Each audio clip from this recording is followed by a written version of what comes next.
के अंदर बदकिस्मती हमारे हुक्मरान, इनके पैसे बाहर, इनकी जायदादें बाहर, इनका इंटरेस्ट पाकिस्तान में सिर्फ इतना होता है कि यहाँ से पैसा बना के बाहर ले जाओ। मुझे लगता है कि ये अगले हफ्ते इंशाल्लाह फैसला हो जाएगा। जो भी फैसला होगा ये मुल्क बदल जाएगा इंशाल्लाह उसके बाद।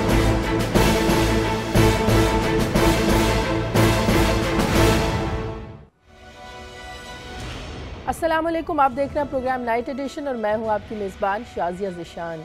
नाजरीन, जैसे जैसे 2018 के आम इंतखाबात का वक्त करीब आ रहा है, मुल्क की सियासत में हलचल शुरू हो गई है। कहीं वज़ीर आज़म सिंध में जलसे कर रहे हैं और आवाम पर फंड्स की बारिश कर रहे हैं और गवर्नर हाउस के जरिए कारकुनान को मुत्तहद करने की कोशिशें कर रहे हैं, तो दूसरी जानिब ज़रदारी साहब ने भी पंजाब में डेरे डाले हुए हैं और नून लीग को ललकार कर कह रहे हैं कि पीपल्स पार्टी तो हमेशा इलेक्शंस के लिए तैयार रहती है, जबकि पीटीआई को देखा जाए तो ये कहना गलत ना होगा कि पीटीआई की आइंदा सियासत का पूरा दारोमदार पानामा केस के फैसले पर है।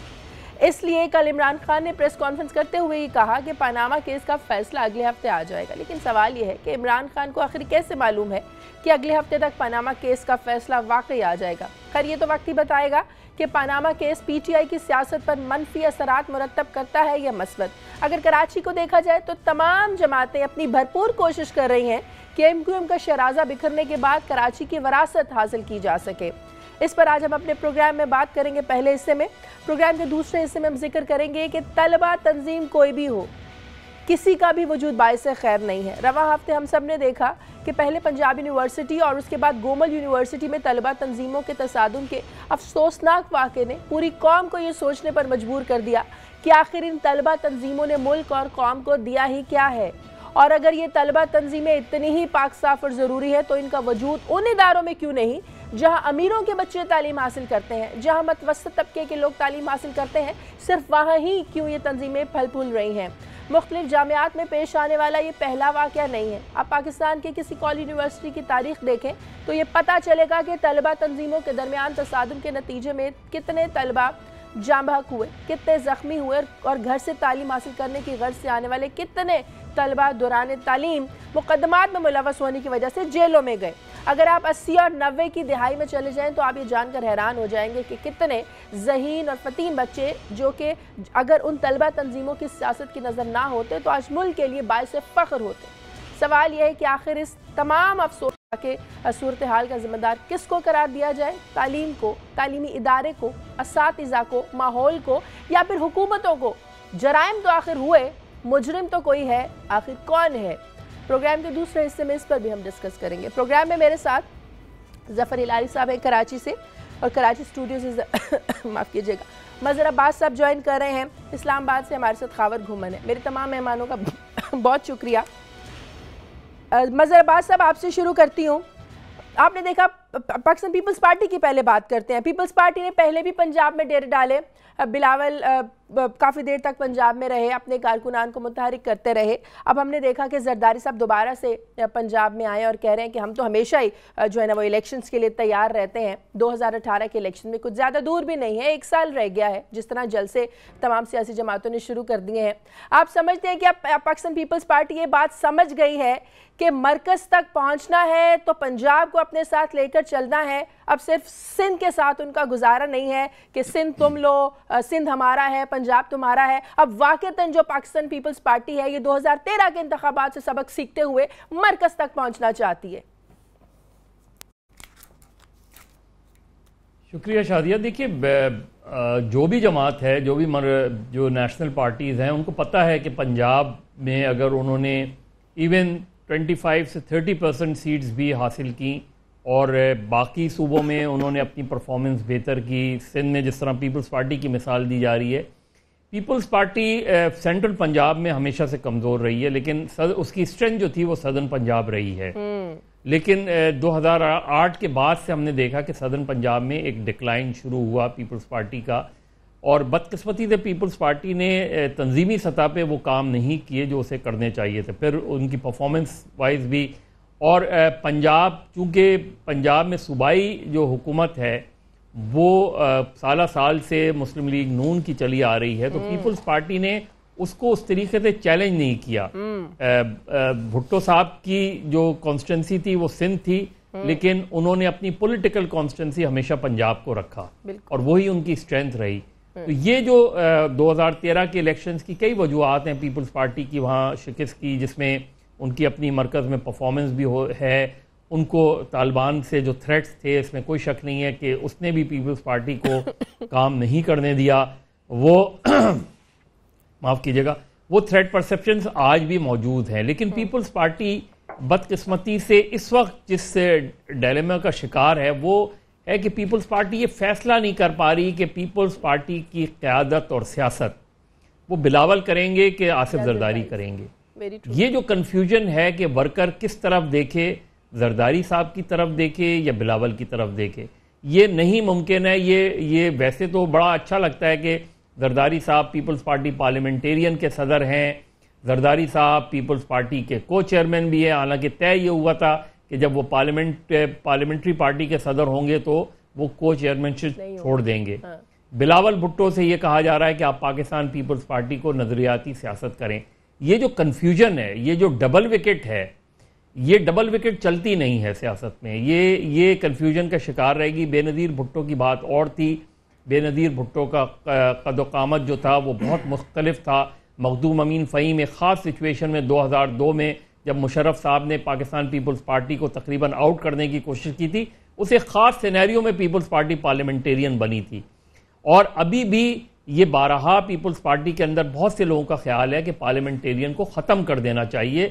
सिर्फ एक पीपल्स पार्टी जो 3 PPP है उसको बरकरार रखना चाहिए जब तक ये कन्फ्यूजन नहीं दूर होगा। दूसरा, पीपल्स पार्टी अब तक कोई आइडियोलॉजी नहीं दे सकी है कि किस बुनियाद पे कौन सी नजरियाती सियासत वो करने जा रहे हैं। अपने ताई तो वो भुट्टो का नजरिया लेकर चल रहे हैं ना, अपने ताई तो आज तक वो भुट्टो साहब का नजरिया लेकर चल रहे हैं। नहीं, वो देखिए भुट्टो की अपनी जो लोगों में भुट्टो के लिए जगह है वो अपनी जगह मौजूद रहेगी, लेकिन अब लोग बहुत कुछ और चाहते हैं। भुट्टो को वो जरूर आइडियलाइज भी करते हैं, उसको ट्रिब्यूट भी देते हैं, लेकिन आज की पीपल्स पार्टी को जब वो वोट डालने का अब टाइम आएगा तो लोग देखेंगे कि आप क्या नया प्रोग्राम दे रहे हैं, वो क्या चीज आप दे रहे हैं कि जो आपने नहीं की। आपको रिग्रेट से शुरू करना चाहिए और होप पे जाना चाहिए, प्रोग्राम देने चाहिए। वो अब तक मुझे पीपल्स पार्टी की तरफ से कोई वाज़े प्रोग्राम नहीं नजर आ रहा। ठीक है हिलाली साहब, जिस कन्फ्यूजन की बात अभी मजहर अब्बास साहब ने की कि वाकई ये कन्फ्यूजन मौजूद है कि जरदारी साहब पार्टी चलाएंगे या बिलावल भुट्टो पार्टी चलाएंगे, तो इस कन्फ्यूजन को लेकर आप समझते हैं कि 2018 के इलेक्शन में पीपल्स पार्टी जिस क्लीन स्वीप की पंजाब में बात कर रही है वो कर पाएगी? शाजिया, मेरे ख्याल में कि 2018 और क्लीन स्वीप ये तो जरदारी चलाएगा, इस पार्टी को सबको पता है, और मेरे ख्याल में बिलावल का बड़ा माइनर रोल होगा। मगर असल बात है वो आप तो 2018 की बात कर रहे हैं, मैं तो बात कर रहा हूं जो इमरान खान ने अभी कहा उसके इस पे कि भाई परसों क्या होगा या तरसों क्या होगा। शाजिया, ये एक बिल्कुल सही कह रहा है इमरान खान, जो ये वर्डिक्ट आएगा ये पाकिस्तान इसके बाद बदल जाएगा जैसे भी हो। अगर नवाज शरीफ साहब जीत गए तो ये लोग रिएक्शन ये होगा, चलो हमने कहा था हम एक्सेप्ट कर रहे हैं, वो जीत गए हैं, अब एक और कोर्ट को, हाई कोर्ट को हम अपील करेंगे, the court of the people, elections में हम अपील करेंगे। अगर नवाज शरीफ साहब हार गए और उनको इस्तीफा देना पड़ा तो ठीक है, दे देना पड़ा, मगर अगर नहीं देना पड़ा तो क्या होगा।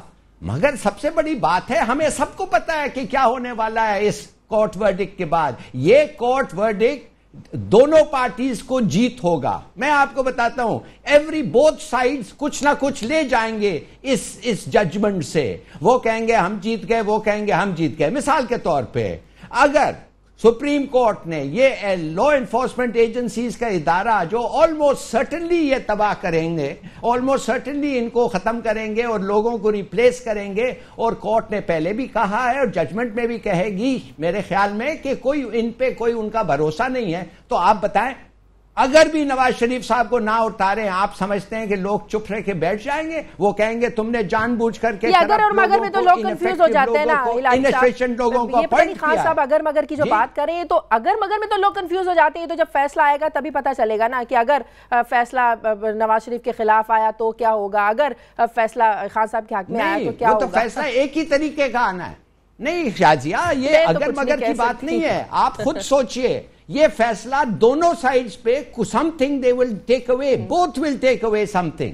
ये अगर मगर की बात नहीं है। और ये सबसे इंपॉर्टेंट फैसला तो अब आना है, 1 हफ्ता 10 दिन में। ये पीपीपी का क्या स्ट्रेटजी होगा, ये तो बात लेकिन की बात एक और जंग चल रही है ना आजकल। मुझे ब्रेक लेने दे, खावर से बात करेंगे। खावर ने तो ये खबर भी दी कि हुसैन हक्कानी के जो इंकशाफात पर जो ख़त सामने आया था गिलानी साहब का, जिसमें उन्होंने कहा था कि जो वो हुसैन हक्कानी हैं वो 1 साल की मुद्दत पर वीज़ा दे सकते हैं, जो इख्तियार उन्होंने दिया था। इस इंकशाफात पर जो जंग चल रही है नून लीग में और पाकिस्तान पीपल्स पार्टी में, क्या नून लीग का इससे कोई फ़ायदा उठाएगी, इस पर भी बात करेंगे एक छोटे से वक्फे के बाद।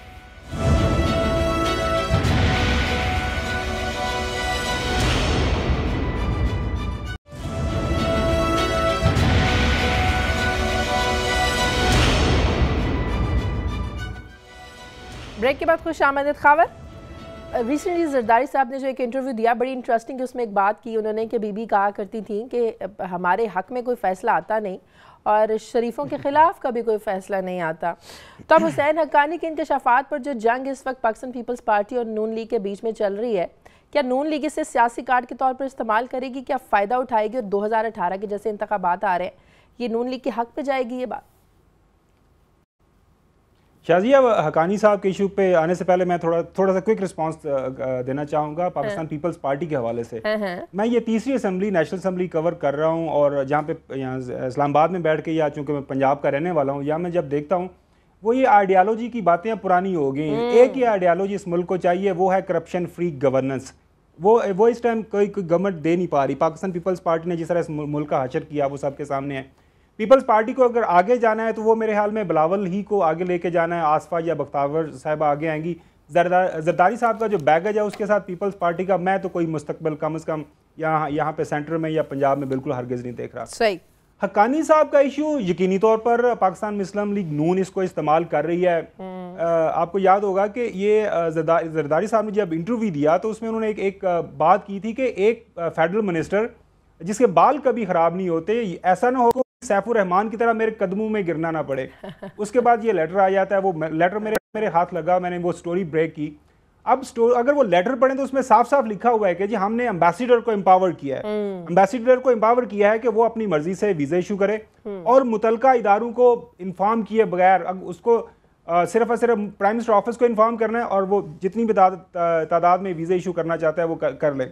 वो आज भी हमारे एक रिपोर्टर फयाज राजा साहब ने एक स्टोरी ब्रेक की है कि पाकिस्तान पीपल्स पार्टी 2008 से 2011 तक 3 साल के अंदर कोई 52,000 के करीब वीज़े इशू हुए। ये रिटर्न चीज़ें हैं, ये पार्लियामेंट हाउस की बिल्डिंग की लाइब्रेरी के अंदर ये चीज़ें, वो सारा रिकॉर्ड अवेलेबल है। सही। जहाँ तक शाजिया ये ओवरऑल इशू ये हो रही है सियासत।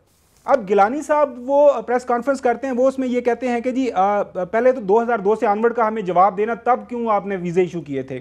ठीक है जी, जनाब मुशर्रफ थे, वो गए, उसके बाद आपकी गवर्नमेंट आई, आपको उनसे जवाब लेना चाहिए था। उसके बाद आप गवर्नमेंट में रहे, आप अब गिलानी साहब कह रहे हैं कि मैंने किसी के कहने पे किया होगा, मैंने किसी इदारे को कहा होगा, मैंने किसी ना किसी मिनिस्ट्री को लिखा होगा, मुझे किसी ना किसी कह रहे हैं मैंने सारा प्रोसीजर फॉलो किया था। वो कह रहे हैं कि मैंने सारा प्रोसीजर नहीं, ये सारा प्रोसीजर शाजिया जो सारा प्रोसीजर फॉलो किया था तो ये लोगों को सामने बयान करें ना, वो प्रोसीजर कौन सा जो आपने फॉलो किया था। ये लेटर लिखने की जरूरत क्यों पेश आई थी? एक रूटीन का प्रोसेस, अगर वहां पे पाकिस्तान एम्बेसी है, एम्बेसडर वहां पे हैं, तो रूटीन के प्रोसेस के जरिए वो चलना चाहिए था सिस्टम। ये लेटर लिखने की आपको क्यों जरूरत पड़ी? वो लोगों को बता दें। हाँ, अगर खुर्शीद शाह साहब कहते हैं कि जी वो हक्कानी गद्दार है तो ठीक है, इन्वेस्टिगेशन होनी चाहिए, आपकी अपनी पार्टी खुद कह रही है। अब जरदारी साहब कह रहे हैं कि जी इसको सियासत के तौर पर इस्तेमाल हो रहा है, किया जा रहा है। अब देखिए ना, पाकिस्तान मुस्लिम लीग नून भी सियासत कर रही है। डिफेंस मिनिस्टर साहब कहते हैं कि जी इस पे इसकी इन्वेस्टिगेशन होना चाहिए। ये सिर्फ अमेरिका से वीज़े नहीं, दुबई से बहुत सारे इंडियंस को भी वीज़े दिए गए। खुदा का खौफ करें, ये कोई बनाना रिपब्लिक है, आप गवर्नमेंट में हैं, आप डिफेंस मिनिस्टर हैं, वो पहले गवर्नमेंट में थे। हाँ, अगर आप समझते हैं कि आपके आर्म ट्विस्ट करके सिक्योरिटी एजेंसीज ने वीज़े दिलवाए तो वो भी लोगों को बता दें कि किसकी वजह से वीज़े दिलवाए गए। तो ये सारी सियासत हो रही है, सियासत के लिए ये सारे इशू इस्तेमाल कर रहे हैं। बाकी हाँ, उस बात पे मैं बिल्कुल कायम हूँ कि पंजाब के अंदर जरदारी साहब के होते हुए पाकिस्तान पीपल्स पार्टी का कोई फ्यूचर नहीं। ये इंटीरियर सिंध के अंदर अपनी वो मारदार काट के वहाँ पे पैसे शैसे लगा लोगों के फिर सीटें निकाल लेंगे। मैं तो कराची में भी इनका कुछ नहीं देख रहा।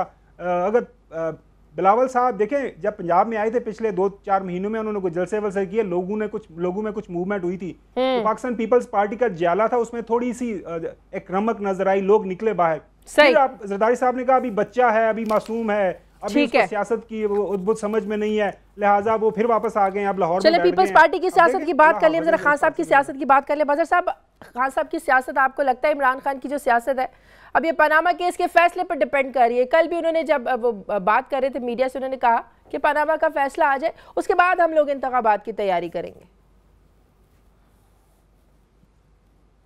नहीं, इंतखाबात की तैयारी तो उन्हें वैसे भी करनी चाहिए। 1 साल का अरसा, इवन अगर 2018 में भी इलेक्शन है, और तहरीक इंसाफ को सीरियसली इंतखाबात की तैयारी करनी चाहिए, क्योंकि सारी चीज़ों के बावजूद भी अगर उन्हें बहुत बड़ी इसमें पनामा केस में विक्ट्री मिल भी जाती है, तब भी इलेक्शन एक अलग साइंस है, और उस साइंस के लिए आपके पास मजबूत तंजीम होनी चाहिए आपके कैंडिडेट्स के दरमियान।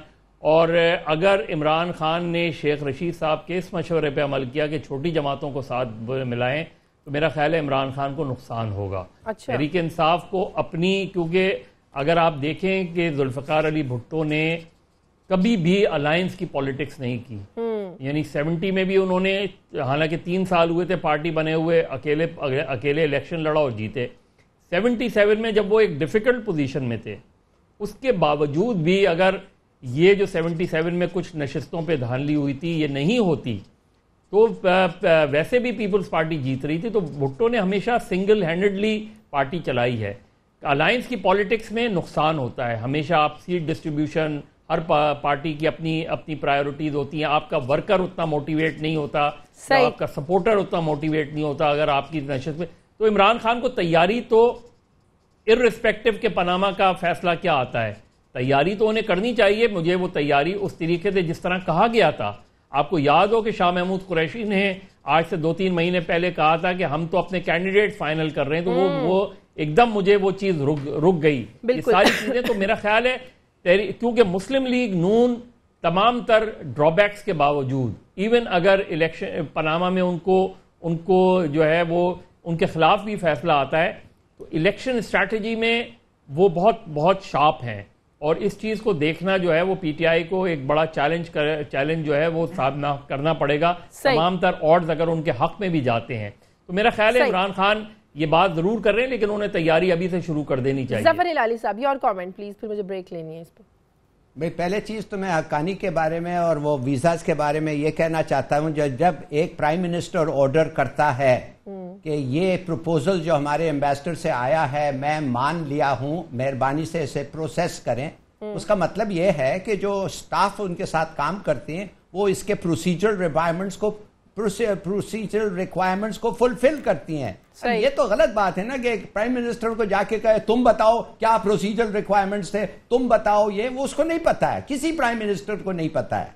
तो ये कहना कि प्राइम मिनिस्टर शुड नो कि क्या प्रोसीजरल रिक्वायरमेंट्स है, वो लिखा हुआ है ऑर्डर में कि सब लोगों को आप इन्फॉर्म करें, इन्फॉर्म द कंसर्न पीपल के साथ। अगर वो लेटर अगर गौर से पढ़ें तो उसमें लिखा हुआ है कि मुतलका इदारों को बताए बगैर ये प्रोसेस करें। इसका मतलब यह है कि मुतलका इदारे को कौन से मुतलका इदारे, आप उसको लूप में ना लें। उसमें सर यही तो मसला है सारा। नहीं, माफ करिए खबर, माफ करिए, आप पूरा खत पढ़ें, read the end of the letter, जो आखिरी तक तो पढ़े ना। उसमें लेटर में ये लिखा हुआ है कि आप ये प्रोसीजर्स को, बिल्कुल जो शुरू का हिस्सा है आपने ठीक पढ़ा है, बाकी का हिस्सा ये है कि अंडर इंटीमेशन इन्फॉर्म करें लोगों को कि अब प्रोसीजरल रिक्वायरमेंट ये है कि आप करेंगे। जिन लोगों को इनपुट्स होते थे उनको कह दें अब उनका इनपुट नहीं, उसका मतलब ये फॉलो करके जो था वो लेटर दिया था और उनको मेरे ख्याल में अगर अब दूसरी बात, वो लेटर की कॉपी आपके पास, आपके प्रोड्यूसर के पास होगी, अगर वो दिखा दें 70/70 तो मेरे सारा समझ आ जाएगी। एनीवेज वो लेकिन शादिया एक बात मैं इसमें बताऊं आपको। जी मजर साहब। शादिया देखिए एक बात मैं आपको बताऊं इसमें, देखिए ये मुझे पीपल्स पार्टी की और जरदारी साहब की बहुत शार्प मूव नजर आती है। ये ट्रिगर जो हुआ है, मुस्लिम लीग नून इस ट्रैप में फंसती जा रही है। अगर ये डिमांड बढ़ती गई कि एबटाबाद कमीशन की रिपोर्ट पब्लिक की जाए, उस पर इंक्वायरी की जाए, तो जाहिर है ये मामला सिर्फ सिविलियंस तक नहीं रहेगा, ये मामला खुलेगा, और जब खुलेगा तो उसमें मुस्लिम लीग नून प्रॉब्लम में आएगी। तो ये मेरा ख्याल है एक बिल्कुल मुझे स्ट्रैटेजी वाइज लगता है। सही डिस्टेंस हो जाओ हुसैन हक्कानी से, बज़ाहिर मुझे वो लग रहा है कि शायद डिस्टेंस हुए हैं, लेकिन स्ट्रैटेजी वाइज मुझे लग रहा है कि मुस्लिम लीग नून जितना इस इशू को खड़ा करेगी, उठाएगी, उतना ही स्ट्रैप में फंसती जाएगी। और ये एस्टैब्लिशमेंट कैसे बचेगी इससे? ये मैं यही कह रहा हूँ। कमाल की बातें कर रहे हैं कि 50,000 वीजा इश्यू हो गए और एस्टैब्लिशमेंट को पता नहीं, फौज को पता नहीं। ठीक है, मुझे ब्रेक लेने दें, खुदा के लिए ब्रेक लेने दें। ब्रेक के बाद जब वापस आएंगे तो बात करेंगे क्या तालीमी इदारों में तसादुम को रोकने के लिए तलबा तंजीमों पर पाबंदी होनी चाहिए। कुछ छोटे से वक्त के बाद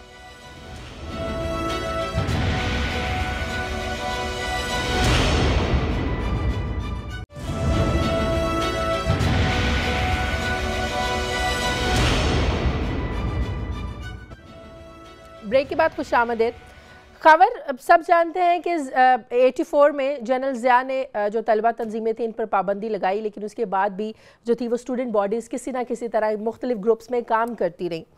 अब देखिए जनरल ज़िया के दौर में आपको पता है MSF को सपोर्ट मिली, मुस्लिम लीग नून की जो जमीयत उलमा इस्लाम है, एफिलिएशन है जमात इस्लामी के साथ। इसी तरह PTI जो है वो स्टूडेंट फेडरेशन जो है ना उसको सपोर्ट करती है। तो ये जो तलबा तंजीमें हैं ये स्टूडेंट्स के मफादात के लिए बनती है या यूनिवर्सिटीज़ के बाहर इनको सियासी पुष्ट पनाही के मिलती है और ये फिर सियासी मफादात के लिए, सियासी जमातों के मफादात के लिए काम करती हैं? ये शाजिया माजरत के साथ मुझे सिर्फ 10 सेकंड पहले वाला सवाल है उसको मैं जरा एड्रेस कर लूँ।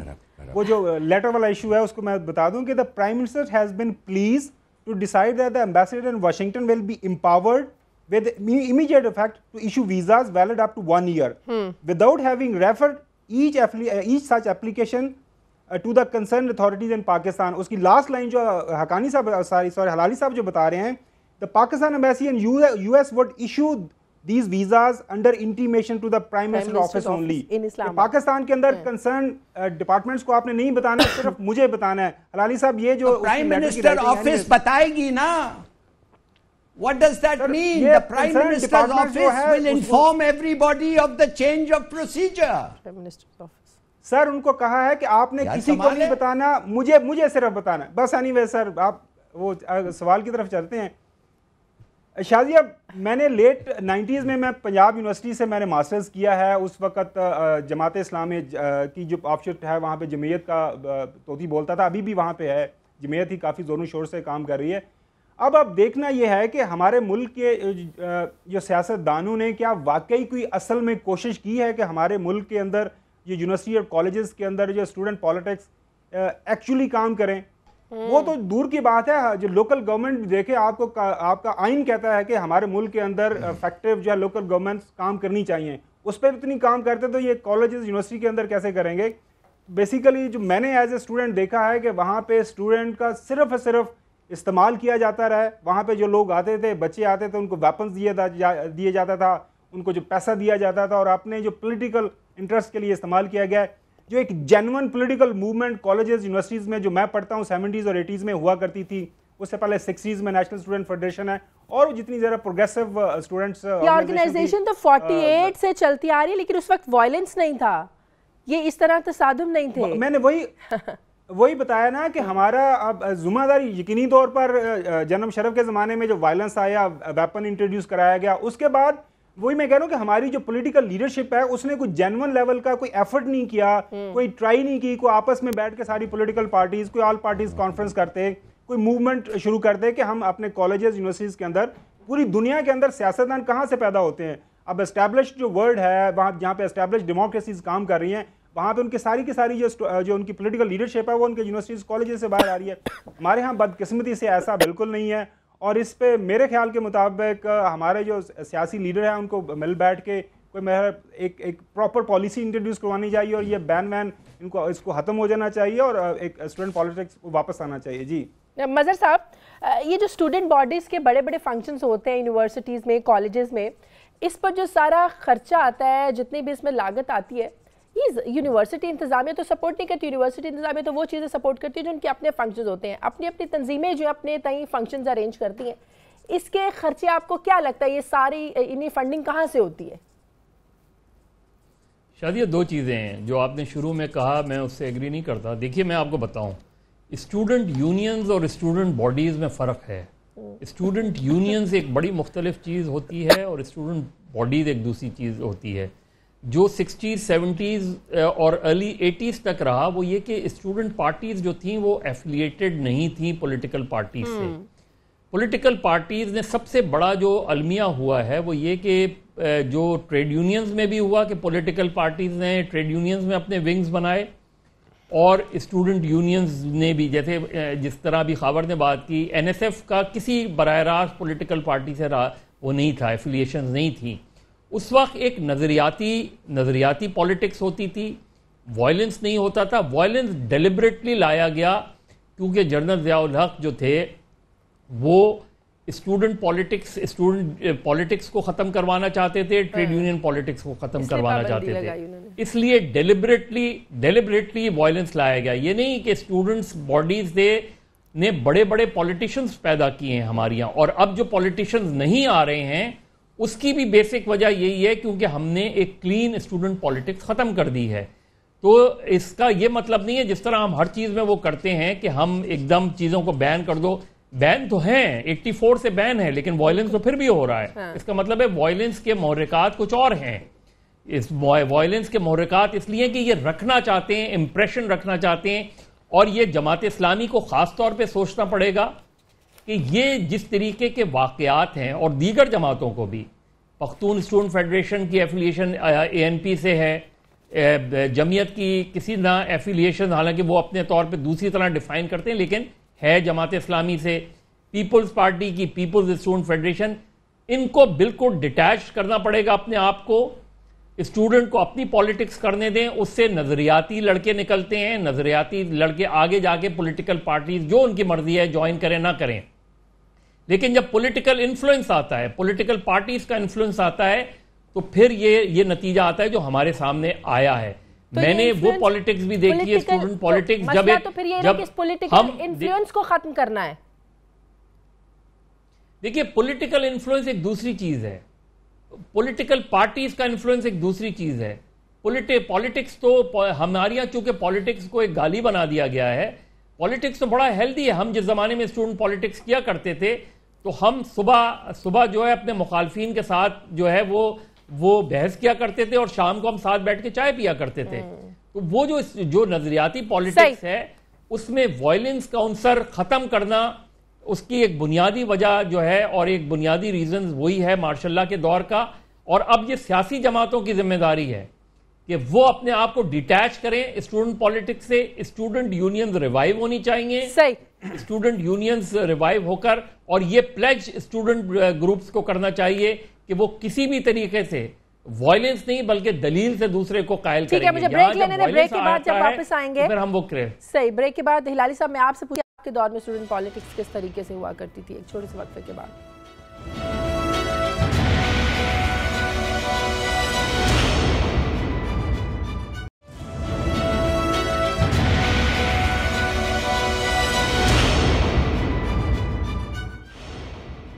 ब्रेक के बाद खुशामदीद। हिलाली साहब, आप कभी स्टूडेंट पॉलिटिक्स का हिस्सा रहे? मैं स्टूडेंट पॉलिटिक्स का हिस्सा नहीं रहा हूँ फॉर्चुनेटली, खुदकिस्मती से। मगर एक चीज़ तो मैं बता सकता हूँ आपको कि जिस तरीके से ये गुंडे बंदूकें लेके कैंपसेस में फिरते हैं, जिस किस्म की वो मॉरल पुलिसिंग करते हैं वो कैंपसेस में, और वो चाहते ये हैं और वाइस चांसलर्स और प्रिंसिपल्स को डराते हैं और समझते हैं कि वो उनके साथ बंदूकों और कलाशनिकोव्स के साथ बैठ के ये चला सके। मैं कहता हूँ क्यों नहीं रेंजर्स को उधर पोस्ट करें जैसे बलूचिस्तान यूनिवर्सिटी में पोस्ट करते हैं रेंजर्स को। मेरे ख्याल में ये लोगों को दे शुड बी स्टॉप्ड और इनको निकालना चाहिए। ये तो डिग्री और एजुकेशन लेने के लिए नहीं जा रहे हैं, ये गुंडे और जिहादियों बनने के लिए जा रहे हैं, नंबर 1। दूसरी बात, अगर वो 10 सेकंड में गावर से फिर ले लूं 10 सेकंड वो अगर वो खत पढ़े, उसका क्लासिफिकेशन, वो जो खत है वो शायद सीक्रेट आगे भी जाना है, तो ये टॉप सीक्रेट टॉप सीक्रेट क्यों नहीं रहा? आप अपनी मर्जी की तशरीह कर रहे हैं और खबर अपनी वो कर रहे हैं, तो ऐसे मामला तो नहीं खत्म होगा प्रोग्राम नहीं। अच्छा चलिए, सॉरी शाजिया, मैं आज मैं बड़ा मुश्किल सा डिफिकल्ट एनालिस्ट बन रहा हूँ, आई अपोलोजाइज। तो अब वापस आ जाते हैं मेन चीज पे, और मेरे ख्याल में गवर्नमेंट को कुछ करना चाहिए। बिल्कुल सही है, कैंपसेस को पेट्रोल करना चाहिए, इनको इन लोगों को रोकना। और जिन लोगों जो ये कैंपसेस में ये जो मिलिटेंट ऑर्गेनाइजेशंस के मेंबर हैं, मेरे पास नाम है, ये तो एक रोग्स गैलरी है।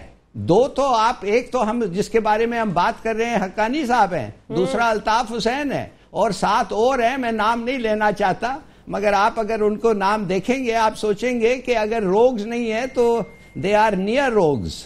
तो कहने की बात सिर्फ ये है कि जावेद हाशमी है, हसन इकबाल, अल्ताफ हुसैन, मोहम्मद अली दुर्रानी, ख्वाजा, मैं ये नहीं कह रहा, मैं वैसे एक बात कर रही हूँ, ये बड़े बड़े नाम है जो मैं थोड़ा सा आपको बड़े नाम इन व्हाट सेंस? जी क्या कह रहे हैं खावर?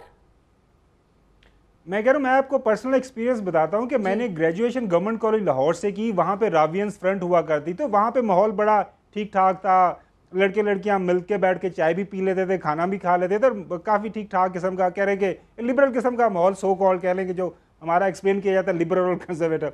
तो वहाँ से जब मैंने मास्टर्स करने पंजाब यूनिवर्सिटी गया, तो वहाँ पर एक दिन मेरी कज़न मुझसे मिलने आ गई, वहीं पर लाहौर शहर में रहती, क्योंकि मैं वहाँ पर हॉस्टल में रहता था। उसके बाद मैं कुछ 2 दिन मैं पेशियाँ भुगतता रहा वहाँ पे, जो हमारा जमीयत का नाज़िम था न्यू कैंपस का, कि जी ये खातून आपसे मिलने क्यों कैंपस में आई हैं। मतलब इस तरह का, ये मैं आपको लेट 90s की बात बता रहा हूँ। तो लाहौर शहर के अंदर एक इंस्टीट्यूशन से दूसरे इंस्टीट्यूशन में इतना ज़्यादा फ़र्क है, और ये सारे के सारी जो एक इंतशार बेस्ड सियासत हमारे मुल्क में हो रही है। और मैं मदर साहब की बात से बिल्कुल मुतफिक हूँ कि ये जिम्मेदारी हमारे सियासतदानों पे आती है कि वो एक कौमी बयानिया कोई इस तरह नया लेके आए, कुछ चेंज लेके आए, अपने आप को डिटैच करें स्टूडेंट पॉलिटिक्स से, और स्टूडेंट्स को अपनी पॉलिटिक्स करने दें। जिस तरह वो बता रहे थे कि स्टूडेंट्स का काम क्या है, उस यूनिवर्सिटी के अंदर, उस कॉलेज के अंदर अपनी सियासत करें, स्टूडेंट को कंपेन करें, किसी भी इशू के ऊपर अपना अपना वहाँ पे कंपेन करें, इलेक्शन लड़ें।